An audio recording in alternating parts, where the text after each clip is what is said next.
Assalamualaikum warahmatullahi wabarakatuh. Perkenalkan, kami dari kelompok yang beranggotakan 5 orang. Yang pertama saya Dinova Winazis, ada Abdul Razak, ada Muhammad Hirul Akmal, Muhammad Ilham Habibi, dan Munsif Mahendra. Di sini kami akan mereview hasil jurnal atau artikel yang sudah kami analisis. Artikel yang pertama berjudul Modern Approach to Teaching Future Teacher of Mathematics, the use of mobile application and their impact on student motivation and academic success in the context of STEM education. Sumber bisa di sumber jurnal ini saya download dari Scopus. Isinya yaitu aplikasi Malmat didasarkan pada kriteria ilmiah matematika dan memungkinkan siswa untuk mengembangkan pemahaman yang mendalam tentang teori dan fakta matematika dalam praktik dan memungkinkan siswa untuk menemukan sendiri teori dan fakta tersebut. Aplikasi Malmat adalah aplikasi matematika dinamis yang dirancang untuk pendidikan di tingkat dasar, menengah, dan universitas. Aplikasi ini menggabungkan aljabar, geometri, kalkulus yang memungkinkan siswa untuk membuat titik, vektor, garis, kerucut, dan konjungsi, dan kemudian memodifikasi secara efisien. Guru mempresentasikan bahan ajar menggunakan aplikasi Malmet. Mereka fokus menggunakan aplikasi ini sebagai cara utama untuk mengolah materi pembelajaran secara utuh. Bukan hanya sebagai alat bantu, proses pembelajaran berlangsung tatap muka. Semua siswa diharuskan memiliki perangkat mobil, smartphone, atau tablet. Dengan poin ini tidak ada masalah yang teridentifikasi. Semua peserta memiliki sumber daya yang diperlukan untuk belajar.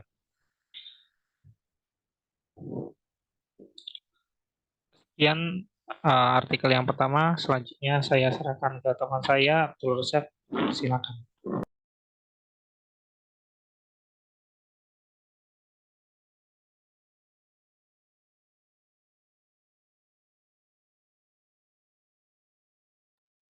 Oke, terima kasih Andi. Untuk artikel kedua itu berjudulkan Development of Mathematics Learning Process by Using Flipped Classroom Integrated by STEM Education in Senior High School. Jadi tujuan penelitian ini adalah yang kedua yaitu mendeskripsikan atau perkembangan proses pembelajaran matematika menggunakan flipped classroom yang menggunakan 5 disiplin yaitu STEM. Yang kedua adalah menguji efektivitasnya. Jadi pada penelitian ini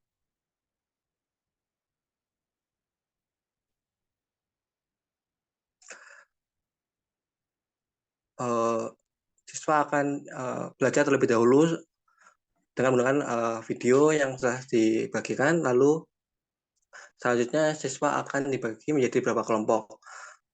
Nah, setelah itu siswa akan menyelesaikan permasalahan dengan menggunakan sistem STEM. Lalu terakhir adalah mempresentasikan hasil diskusinya.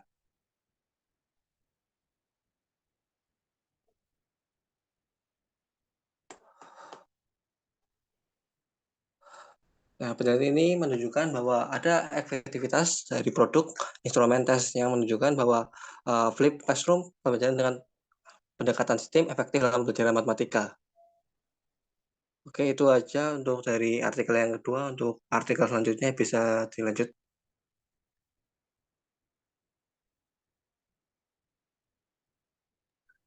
Baik, untuk selanjutnya artikel berjudul Effect of Augmented Reality and Simulation on the Achievement of Mathematics and Visual Thinking Among Student. Artikel ini bertujuan untuk mengetahui pengaruh augmented reality dan simulation terhadap proses prestasi berpikir matematika dan visual di kalangan siswa. Pendidik menekankan bahwa interaksi yang pasti antara matematika dan kemajuan teknologi mengharuskan lembaga pendidikan untuk mengembangkan rencana dan strategi untuk memfasilitasi pengajarannya. Dua dari inovasi revolusioner muncul dalam beberapa tahun terakhir adalah teknologi virtual reality dan augmented reality, yang merupakan dua cara penyajian suatu substansi sehingga konten ini dapat dilihat dan mungkin berinteraksi. Teknologi Augmented reality merupakan salah satu metode modern dalam proses pendidikan yang berbasis pada lingkungan elektronik yang memperkaya dan mendukung pembelajaran mandiri. Hasil peneliti menunjukkan bahwa augmented reality membantu siswa menyimpan informasi lebih lama dan dengan mudah. Efek augmented reality dapat meningkatkan prestasi siswa dan pemikiran visual. Hasilnya dapat dikatakan bahwa aplikasi yang dikembangkan dengan teknologi augmented reality dapat digunakan sebagai alat yang efektif dalam pembelajaran matematika. Selanjutnya, augmented reality bekerja untuk menggunakan informasi lama di posisi baru dan informasi saat ini di posisi pendidikan masa depan. Ini memberikan pembelajaran terstruktur, selain memberikan umpan balik instan yang tercermin dalam pemikiran dan pengumpulan visual. Selanjutnya, artikel selanjutnya akan disampaikan oleh teman saya, Jen Mahendra. Baik, untuk selanjutnya artikel yang dengan judul Simulation and Games-Based Learning Model for Learning Made in Higher Education yang dilakukan oleh Pratiwi dan juga Lucia Sri Istiawati. Penelitian ini bertujuan untuk melihat efektivitas atau peningkatan pembelajaran matematika di perguruan tinggi dengan menggunakan model pembelajaran berbasis simulasi dan permainan.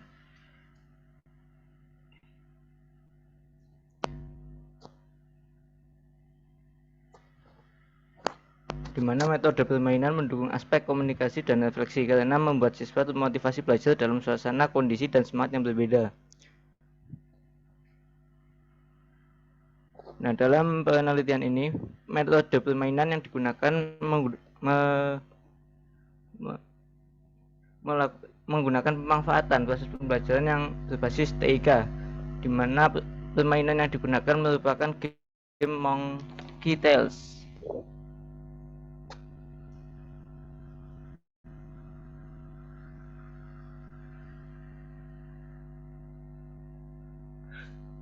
Yaitu permainan matematika pendidikan yang ditargetkan untuk anak-anak sekolah dasar dengan menggunakan kombinasi analisis permainan multimodal dan tadi pengguna selama 6 bulan dengan 8 anak berusia 10-11 tahun dan keluarga mereka.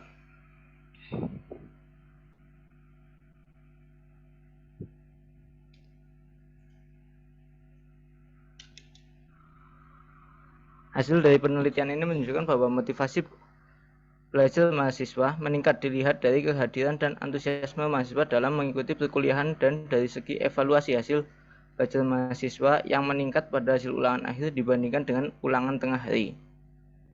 Demikian untuk artikel yang keempat ini, selanjutnya akan disampaikan oleh rekan saya.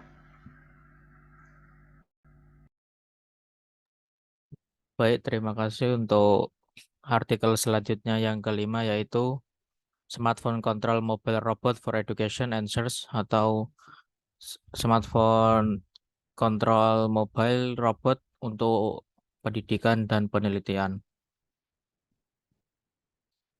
Di era digital ini, minat terhadap robotika semakin meningkat oleh siswa pada dasarnya di semua tingkatan usia, mulai dari mobil robot mainan yang digunakan oleh anak-anak prasekolah, hingga robot yang berteknologi tinggi yang digunakan oleh remaja dan pemuda-pemuda seperti Sparrowbot, Grillbot, dan masih banyak lagi yang tersedia di pasaran.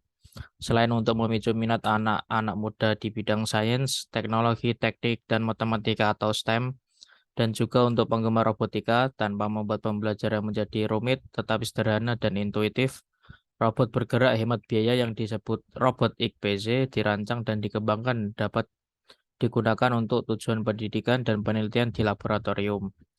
Pengetahuan yang dikumpulkan dari pendekatan ini juga dapat diterapkan pada rentang robotika yang lebih luas. Robot IKPZ memiliki kemampuan penglihatan dan audio tambahan yang memberikan pengawasan terhadap lingkungan terdekatnya. Tujuan utama dari penelitian ini adalah untuk mengembangkan robot seluler berbiaya rendah yang lebih murah daripada kebanyakan robot komersial yang dijual saat ini dan dapat menemukan aplikasi tidak hanya dalam pendidikan dan penelitian tetapi juga untuk aplikasi di bidang lainnya.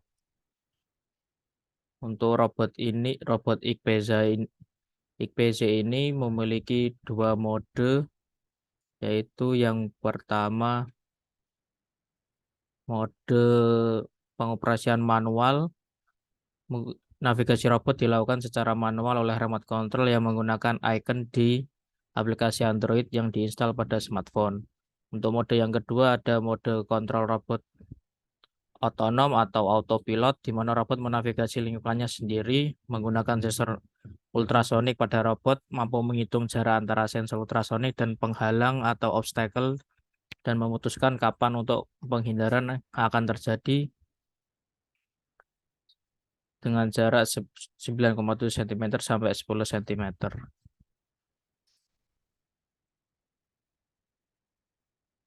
Dan hasil dari penelitian ini, robot kontrol smartphone yang dikembangkan mampu melakukan streaming langsung, mengambil gambar, dan merekam kejadian video dan audio di suatu lingkungan.